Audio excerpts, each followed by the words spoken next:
إن الحمد لله نحمده ونستعينه ونعوذ بالله من شرور أنفسنا وسيئات أعمالنا من يهده الله فلا مضل له ومن يضلل الله فلا هادي له أشهد أن لا إله إلا الله وحده لا شريك له وأشهد أن محمدًا عبده ورسوله صلى الله عليه وسلم أما بعد فإن خير الحديث كتاب الله وخير الهدي هدي محمد صلى الله عليه وسلم وشر الأمور محدثاتها وكل محدثة بدعة وكل بدعة ضلالة وكل ضلالة في النار. اللهم صل على محمد وعلى آل محمد كما صليت على إبراهيم وعلى آل إبراهيم إنك حميد مجيد. اللهم بارك على محمد وعلى آل محمد كما باركت على إبراهيم وعلى آل إبراهيم إنك حميد مجيد. فأعوذ بالله من الشيطان الرجيم. بسم الله الرحمن الرحيم. يا أيها الناس اتقوا ربكم الذي خلقكم من نفس واحدة وخلق منها زوجها وبث منهما رجالا كثيرا ونساء واتقوا الله الذي تساءلون به والأرحام إن الله كان عليكم رقيبا. يا أيها الذين آمنوا اتقوا الله حق تقاته ولا تموتن إلا وأنتم مسلمون. يا أيها الذين آمنوا اتقوا الله وقولوا قولا سديدا يصلح لكم أعمالكم ويغفر لكم ذنوبكم ومن يطع الله ورسوله فقد فاز فوزا عظيما. قال الله تبارك وتعالى: قل إن صلاتي ونسكي ومحياي ومماتي لله رب العالمين. رب اشرح لي صدري ويسر لي أمري واحلل عقدة من لساني يفقهوا قولي. رب أعوذ بك من همزات الشياطين وأعوذ بك رب أن يحضرون.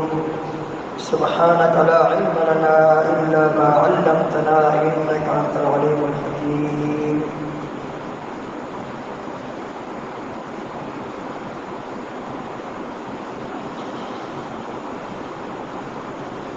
قربانی ایک ایسا عمل ہے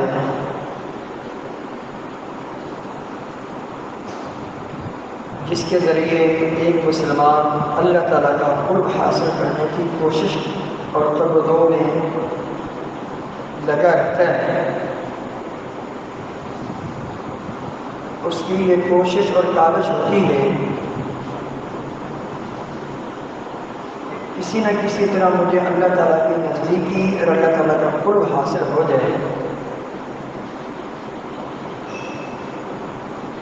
قربانی اللہ تعالیٰ کے قرب کا بہترین ذریعہ اور سبب ہے.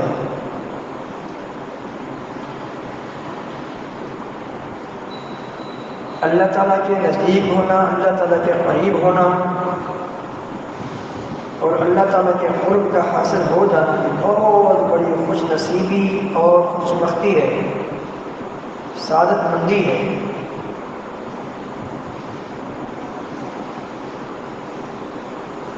جو اللہ تعالیٰ کے مقرب ترین بندے ہیں اس طرح کے اعمال اختیار کر کے وہ اللہ تعالیٰ کی نزدیکی دنیا میں حاصل کرتے رہتے ہیں. یہ لوگ اللہ تعالیٰ کے محبوب بندے بن جاتے ہیں. اللہ تعالیٰ کی محبت ان لوگوں کو پا لیتی ہے.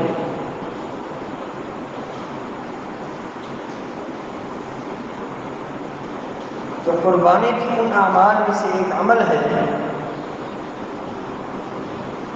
جس کے ذریعے اللہ تعالیٰ کی نزدیکی حاصل ہوتی ہے، اور جو اللہ تعالیٰ کے قریب ہو جاتا ہے وہ سب سے بڑا درجے کے اعتبار سے، مرتبے کے اعتبار سے سب سے بلند ہوتا ہے، سب سے اس کی زیادہ ویلیو ہوتی ہے، اور کل قیامت کے دن بھی سب سے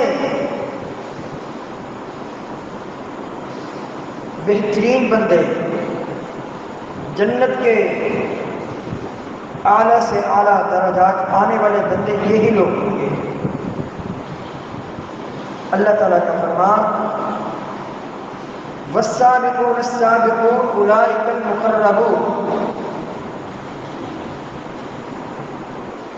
سورۃ الواقعہ میں اللہ تعالیٰ نے 3 قسم کے لوگوں کا تذکرہ کیا، 3 قسم کے لوگوں کا تذکرہ کیا۔ 2 قسم کے لوگ جنتی ہوں گے اور 1 قسم کے لوگ جہنمی ہوں گے۔ اللہ تعالیٰ نے فرمایا وَكُنْتُمْ أَزْوَاجًا ثَلَاثًا،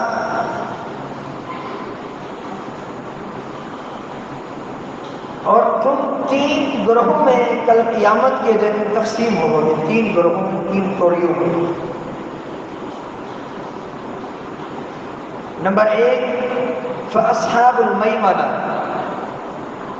وہ خوش نصیب جن کے سیدھے ہاتھ میں نیکیوں کا نامہ اعمال تھمایا جائے گا۔ پھر فرمایا ما اصحاب المیمنہ، کیا ہی کہنا دہنے ہاتھ والوں کا۔ دوسرے نمبر پر فرمایا واصحاب المشأمہ، بائیں ہاتھ والے جن کے الٹے ہاتھ میں، بائیں ہاتھ میں نامہ اعمال دیا جائے گا، جو ان کی کم بختی کی اور بدبختی کی علامت اور نشانی ہوگی۔ ما اصحاب المشأمہ، کتنے ہی برے لوگ ہیں وہ جو جن کو ان کے الٹے بائیں ہاتھ میں نامہ اعمال تھمایا جائے گا، جو ان کی جہنمی ہونے کی علامت اور نشانی ہوگی، اور جو ان کی بد نصیبی بدبختی کی علامت ہوگی۔ پھر فرمایا والسابقون السابقون، یہ تیسرے نمبر پر فرمایا، اور نیکیوں میں سبقت لے جانے والے، آگے بڑھنے والے، یہ جنتی لوگ ہوں گے۔ سب سے مقدم یہی لوگ ہوں گے جن کے بارے میں اپنا اولئک المقربون، یہ اللہ تعالیٰ کے مقرب ترین بندے ہیں، جنت کی نعمتوں میں ہوں گے، جنت کی زندگی میں ہوں گے، عیش و عشرت میں ہوں گے، وہاں ان کو ہر قسم کی سہولیات مہیا ہوں گی، ہر قسم کی پریشانی سے، تکلیف سے، مصائب و آلام سے یہ بچے ہوئے ہوں گے۔ کسی قسم کی کوئی پریشانی، کوئی تکلیف، کوئی بیماری، کوئی درد، کوئی غم، کچھ بھی نہیں۔ یہ مقرر ترین بندے ہیں۔ جو قربانی جو کرنے والا ہے اس کو چاہیے کہ اس کی نیت یہی ہو کہ میں صرف اور صرف اپنے رب کا قرب حاصل کرنے کے لیے اس کے راہ میں خون بہا اپنے جانور، ایک ہی مقصد، کیونکہ یہ وہ جانور ہے جس کے ذریعے اللہ کا قرب حاصل ہوتا ہے، اور اللہ تعالیٰ کا قرب کب حاصل ہوگا؟ جب ہماری نیت میں یہ ہوگا کہ اس کو میں اس لیے اللہ کے راہ میں ذبح کر رہا ہوں، اللہ کی رضا اور خوشنودی حاصل کرنے کے لیے اس کو میں اس لیے قربان کر رہا ہوں، اس لیے اس کی گردن پر چھری پھیر رہا ہوں تاکہ مجھے میرے رب کی نزدیکی اور اس کا قرب مل جائے۔ کیونکہ انما الاعمال بالنیات وانما لکل امرئ ما نوى، اعمال کا دار و مدار نیتوں کے ساتھ ہے، اور ہر شخص کو وہی کچھ ملے گا جس کی اس نے نیت کی۔ اگر ہماری نیت یہی ہے اے اللہ تو خوش ہو جا، تو راضی ہو جا، ہم تو تیرے قریب ہونا چاہتے ہیں،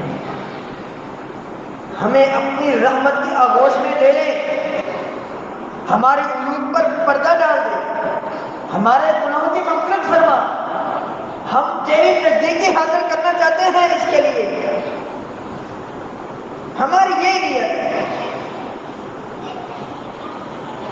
اگر یہ نیت کریں گے تو پھر ڈبل فائدہ ہوگا، دنیا میں بھی فائدہ، آخرت میں بھی فائدہ۔ یہ نیت کریں گے کیا گوشت سے محروم رہ جائیں گے؟ نہیں، گوشت تو پھر بھی ملنا ہے۔ اگر نیت میں فطور ہو، کیا صرف اس وقت گوشت ملے گا؟ نہیں، اگر اپنی نیتوں کو خالص کر لیں گوشت بھی ملنا ہے، جتنا اللہ تعالیٰ نے لکھ رکھا اتنا ہی ملنا ہے۔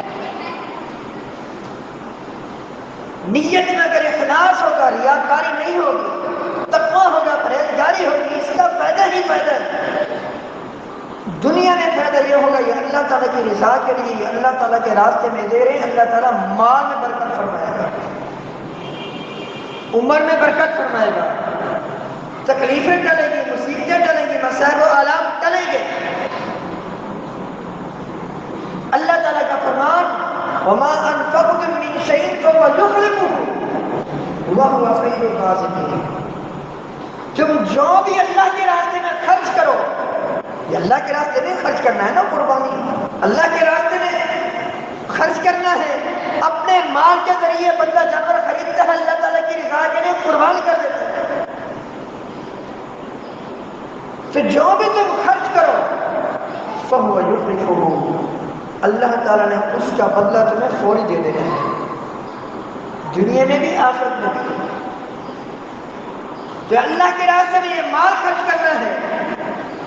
اللہ تعالیٰ کا فرمان حدیث قدسی ہے، اللہ تعالیٰ فرماتا ہے انفق یا ابن آدم انفق علیک، اے ابن آدم تو مجھ پر خرچ کر، میں تجھ پر خرچ کروں گا۔ پھر اللہ تعالیٰ تو پھر اپنی شان خرچ کرے گا، جتنی اس کی شان ہے، وہ بادشاہ ہے، ملک العلام ہے، وہ کتنا دے گا ہمارے تصور میں۔ ہم ایک ادنا سی قربانی اللہ کے راستے میں پیش کرتے ہیں، اس کے بدلے اللہ تعالیٰ کتنا دے گا ہمارے وہم و گمان میں۔ وہ کتنی عظیم ذات ہے، کتنا وہ سخی ہے۔ آپ اس بات کا اندازہ اس چیز سے لگائیے کہ نبی کریم صلی اللہ علیہ وسلم نے کل قیامت کے دن جو جہنم کی سزا بھگت کر پتہ نہیں کتنا عرصے تک وہ جہنم میں رہے گا، اپنی غلطی کی سزا بھگت کر جب جنت میں جائے گا نا، جنت میں، اور سب سے آخری جنتی، جہنم سے سب سے آخری نکلنے والا، اس سے پہلے کتنے لوگ جنت میں جا چکے ہوں گے، جو بغیر حساب کے جنت میں جا چکے ہوں گے، جو اس سے پہلے بھی ہزاروں لاکھوں جنت میں جہنم سے نکل کر جا چکے ہوں گے۔ یہ وہ شخص ہوگا جو سب سے آخر میں جنت میں جائے گا، جہنم سے نکل کر، اس کو کتنا ملے گا پتہ نہیں، ہمارے تصورات سے بالا تر ہے۔ صحیح بخاری کے حدیث عبداللہ بن مسعود رضی اللہ عنہ سے کے راوی ہیں، آپ علیہ السلام نے فرمایا، اللہ تعالیٰ اس سے فرمایا گا ان لک مثل الدنیا وعشرۃ امثالها، اے میرے بندے تیرے لیے دنیا اور دنیا سے 10 گنا زیادہ نعمتیں تیرے لیے میں نے تیار کر رکھا ہے۔ دنیا اور دنیا سے 10 گنا زیادہ اس شخص کو اللہ تعالیٰ نے نوازنا ہے جو سب سے آخر میں جنت میں جائے گا۔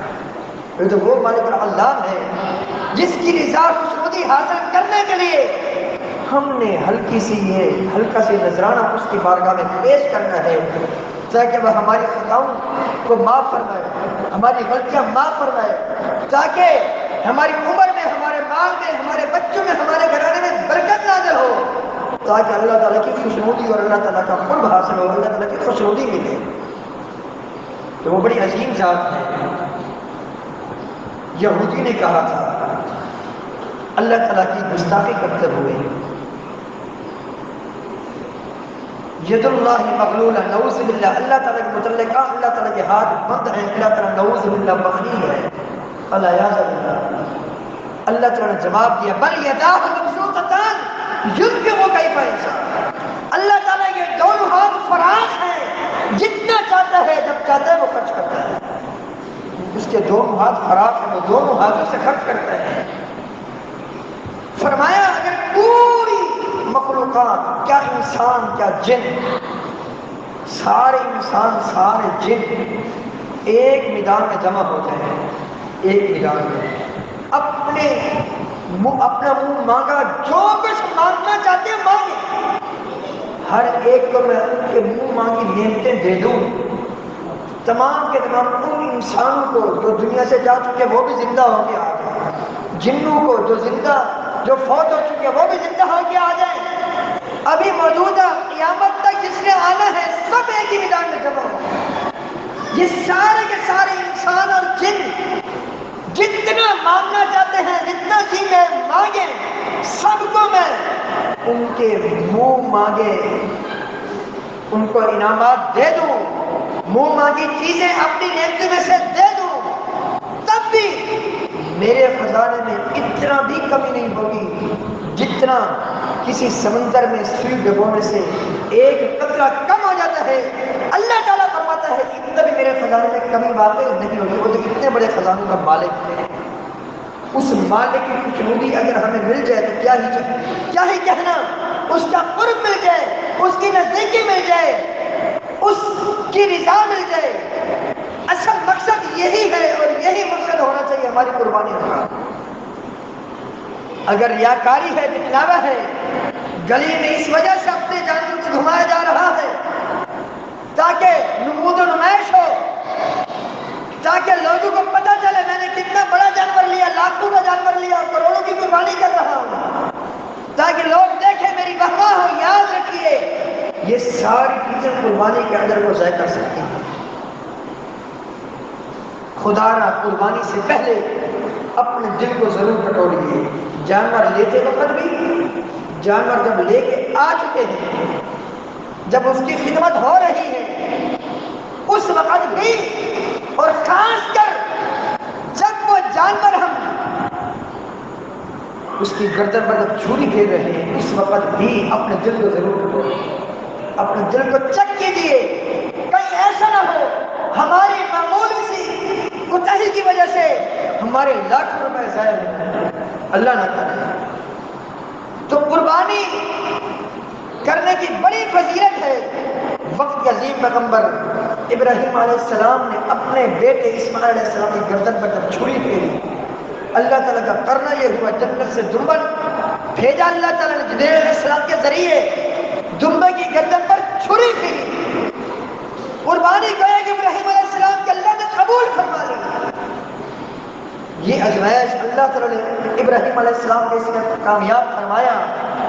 اللہ تعالیٰ نے ابراہیم علیہ السلام کو اس کے بدلے کیا صلہ دیا، سمجھتے ہیں کتنا بڑا صلہ دیا۔ امام الانبیاء علیہ السلام سے اللہ تعالیٰ نے کہا ثم اوحینا الیک ان اتبع ملت ابراہیم حنیفا، حالانکہ آپ امام الانبیاء ہیں، امام الرسل ہیں، فرشتوں کے امام، پوری انسانیت کے سردار، انا سید ولد آدم لا فخر، میں پوری انسانیت کا سردار ہوں، پوری انسانیت کے آپ سردار ہیں، قربان جاؤں۔ لیکن آپ علیہ السلام سے کہا گیا کہ ان اتبع ملت ابراہیم حنیفا، آپ ملت ابراہیمی کی پیروی کریں۔ ابراہیم علیہ السلام کا طریقہ اللہ تعالیٰ کو اتنا پسند آیا، اتنا پسند آیا، امام النبی علیہ السلام کو پابند فرما دیا، کہا آپ نے بھی ابراہیم علیہ السلام کی ملت کی پیروی کریں۔ یہ وہ ابراہیم ہے علیہ السلام جن کی سنت کو ہم زندہ کرنے کے لیے ہم مسلمان ہر سال اپنے جانوروں کی گردنوں پر چھریاں پھیرتے ہیں۔ جو عقیدہ ابراہیم علیہ السلام کا تھا وہ عقیدہ میرا اور آپ کو ہونا چاہیے۔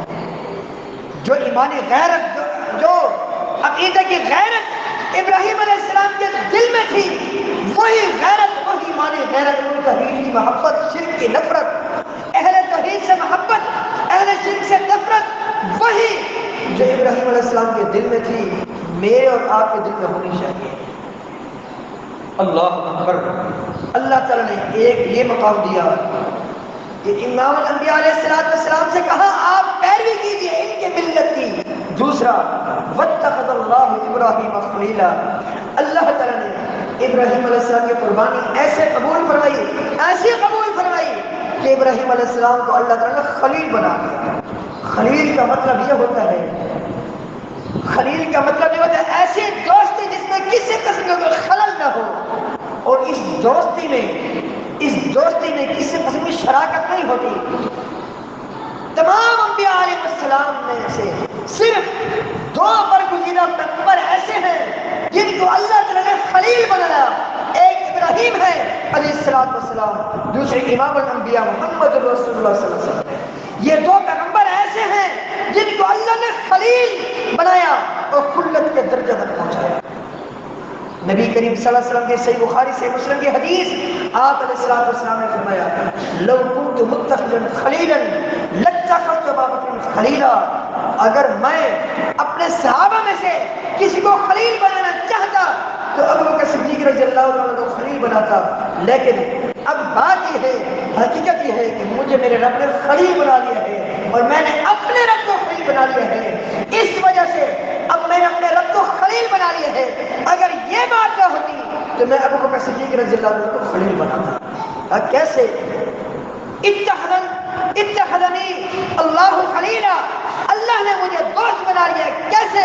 کما اتخذ اللہ ابراہیم خلیلا، جیسے اللہ نے ابراہیم علیہ السلام کو خلیل بنا لیا، خلت کے درجے تک پہنچایا. ان کی قربانی اللہ نے قبول فرما کر آج ہم بھی انہی کی سنت پر عمل کرنے کے لیے تیار ہیں. 2 دنوں کے بعد ہم نے یہی عمل دہرانا ہے. ہمیں چاہیے کہ ہمارے اندر بھی ایمانی غیرت ایسے ہی ہو جیسے ابراہیم علیہ السلام کے دل میں تھی. اللہ اکبر. ابراہیم علیہ السلام اپنے قوم کے لوگوں سے کیا کہتے ہیں؟ اے میری قوم کے لوگوں سن لو، انا براء منکم ومما تعبدون من دون اللہ. جن کی تم عبادت کر رہے ہو، جن ہستیوں کی، جن بزرگوں کی، جن بزرگان دین کی، جن ہستیوں کی تم عبادت کر رہے ہو، ہم ان سے بھی بیزار ہیں، بری ہیں، اور تم سے بھی ہم بری ہیں. کفرنا بکم، ہم ان کا انکار کرتے ہیں اور تمہاری روش سے بھی ہم منکر ہیں. وبدا بیننا وبینکم العداوۃ والبغضاء ابدا. جب تک تم اللہ وحدہ لا شریک پر ایمان نہیں لاتے، جب تک اللہ کی توحید کو نہیں اپناتے، جب تک اللہ کی توحید کو قبول نہیں کرتے، اس وقت تک ہمارے اور تمہارے درمیان عداوت اور دشمنی ہے. یہ میرا اور آپ کا عقیدہ ہونا چاہیے. حتیٰ تؤمنوا باللہ وحدہ، جب تک اللہ کی توحید کو نہیں مانتے، جب تک اللہ کی توحید کے اقرار نہیں کرتے، جب تک خالص اللہ کی عبادت نہیں کرتے، جب تک تمام کے تمام معبودان باطلہ کا انکار نہیں کرتے، میری اور تمہاری آپس میں دشمنی چل رہی ہے. آج ہم بھی کہیں اس وقت جو بھی مشرک ہیں، قبر پرست دنیا بھر کے، قربانی کرنے والے کو چاہیے کہ وہ اپنا عقیدے کا اظہار کرے کہ جو بھی قبر پرست ہے، جو بھی مزار پرست ہے، جو بھی مشرک ہے، شرک کرنے والا ہے، میرا اس سے اعلان برات ہے.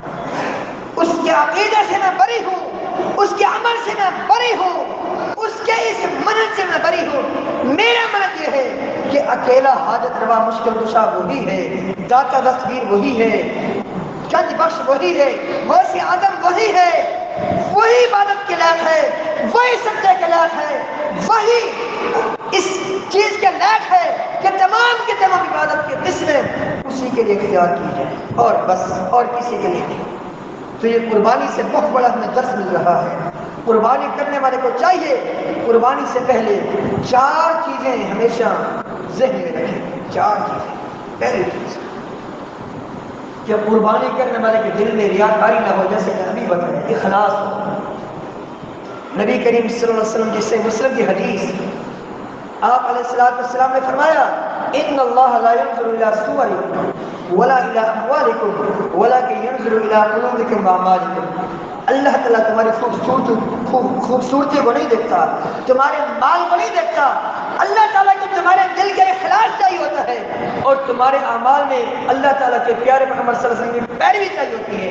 جو 2 چیزیں دیکھتا ہے اللہ تعالیٰ تمام کے تمام اعمال میں، ایک اخلاص، دوسرے امام الانبیاء علیہ السلام کی پیروی، آپ علیہ السلام کی سچی اتباع اور آپ علیہ السلام کی اطاعت. فرمایا اللہ تعالیٰ تمہارے اعمال کو میں سے صرف اور صرف 2 چیزیں دیکھتے ہیں، ایک دل کا اخلاص اور اعمال میں نبی کریم صلی اللہ علیہ وسلم کی سنت کی پیروی.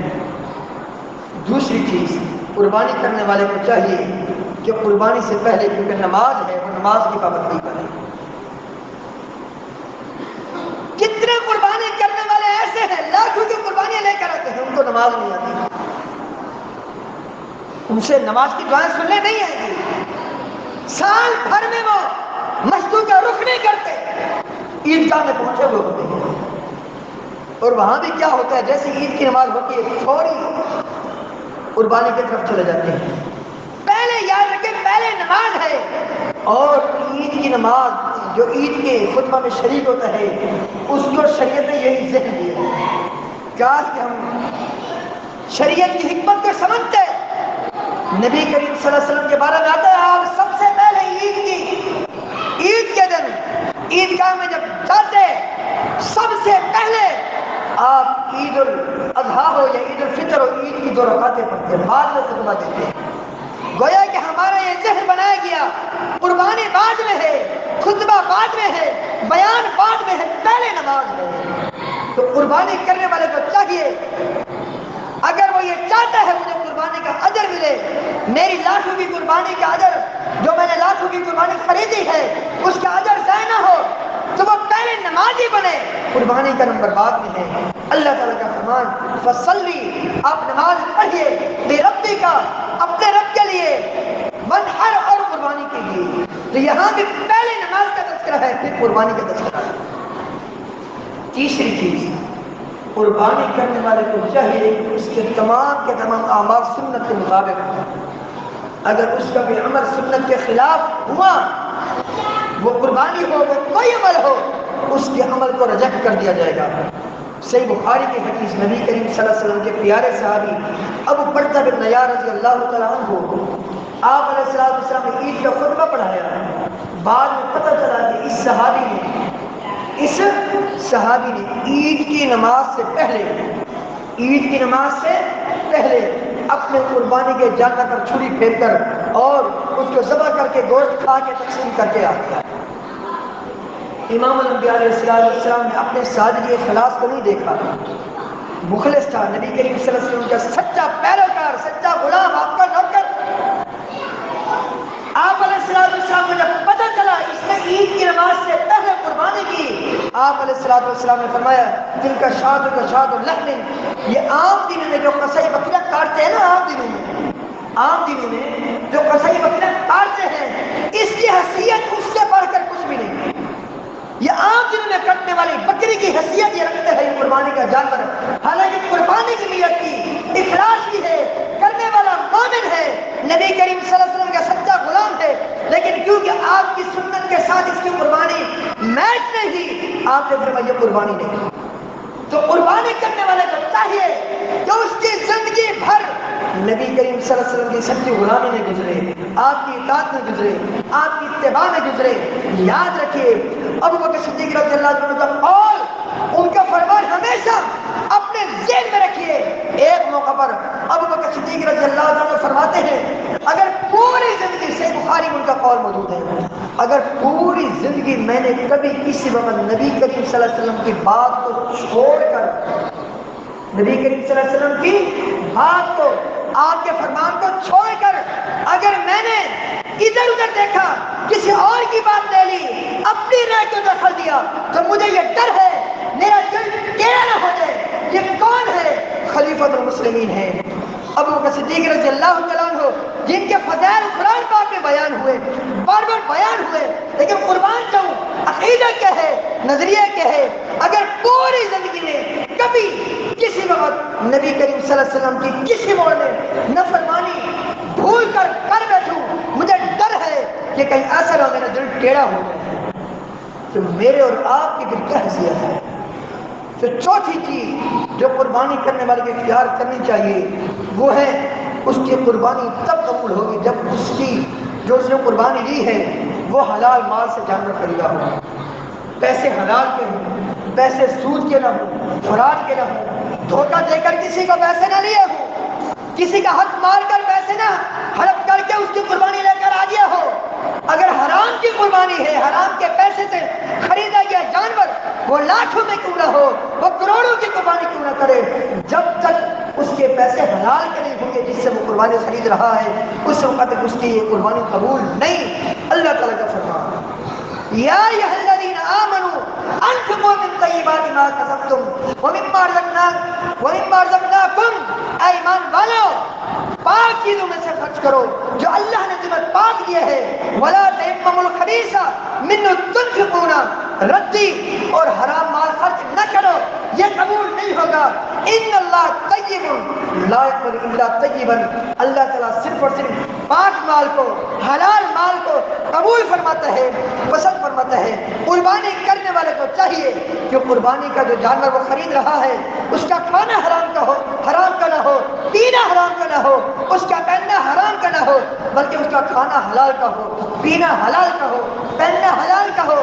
وہ یاد رکھے اگر وہ حرام کی غذا کھاتا ہے، پیتا ہے، کھلاتا ہے، حرام کا لباس ہے اس کی کوئی نیکی قابل قبول نہیں۔ آخری بات کر کے بات ختم کرتا ہوں۔ نبی کریم صلی اللہ علیہ وسلم نے فرمایا، سابقہ زمانے میں سے کسی زمانے میں ایک بندہ چل کر گیا، بیت اللہ میں گیا، وہاں جا کر دعائیں کر رہا ہے، اے اللہ میری فلاں ضرورت پوری فرما، فلاں ضرورت پوری فرما، فلاں ضرورت پوری فرما۔ اس کو جواب ملتا ہے، اے دعائیں کرنے والے، اے دعائیں کرنے والے، تیرا کھانا حرام کا ہے، تیرا پینا حرام کا ہے، اور تجھے حرام کی غذا دی گئی اور تیرا پہننا حرام کا ہے، تیری دعائیں کیسے قبول ہوں؟ حالانکہ بیت اللہ کا سفر کر کے گیا، بیت اللہ میں گیا ہوا ہے، وہاں جا کر دعائیں کر رہا ہے۔ تو ہمیں چاہیے کہ ہم جب بھی قربانی کا جانور خریدیں، اللہ کے راستے میں جب بھی خرچ کریں، یہ ہمارے ذہن میں یہ بات ہو، خود بھی حلال کھائیں، اپنے بچوں کو بھی حلال کھلائیں، ہمارا رزق، ہمارا کاروبار حلال کا ہو، حرام کا نہ ہو۔ اللہ تعالیٰ سے دعا ہے جو کچھ سنایا اس کے مطابق ہم سب کو اپنی اصلاح کرنے کی توفیق عطا فرمائے۔ پرسوں سب ساتھیوں کو پتہ ہے یوم عرفہ 9 ذی الحجہ کا روزہ رکھنا ہے، اللہ تعالیٰ توفیق عطا فرمائے۔ نبی کریم صلی اللہ علیہ وسلم نے فرمایا جو بندہ یہ 9 ذی الحجہ کا روزہ رکھے گا اس کے 2 سال کے گناہ معاف ہوں گے، 2 سال کے، ایک سال جو گزر چکا اور ایک آنے والے سال، جو آنے والے سال ہے پیش کی گناہ معاف ہو رہے ہیں۔ تو اس روزے کو ضرور رکھیے، اللہ تعالیٰ توفیق عطا فرمائے۔ بڑی فضیلت ہے اس روزے کی، یہ فضیلت حاصل کرنے کے لیے کوشش کیجیے کہ سحری کا ٹائم ہمیں معلوم ہونا چاہیے، لیکن یہاں افسوس یہ ہے بہت سارے ہمارے ساتھیوں کو پتہ نہیں ہوتا، کیونکہ اذان اکثر مساجد میں سحری کے ٹائم کے ختم ہونے کے 10-20 منٹ بعد کی جاتی ہے۔ کاش کہ ہمیں اس چیز کا پتہ ہونا چاہیے تھا سال بھر تاکہ ہم نفلی روزے رکھتے رہیں۔ سحری کا جو ٹائم ختم ہونے کا ہے سب ساتھی کے ذہن میں رہے کہ کون سا ٹائم ایسا ہے جس ٹائم سحری کا ٹائم ختم ہوتا ہے، تو اس چیز کا بھی ہمیں خیال کرنا چاہیے۔ اللہ تعالیٰ توفیق عطا فرمائے۔ استغفر اللہ لی ولکم ولسائر المسلمین۔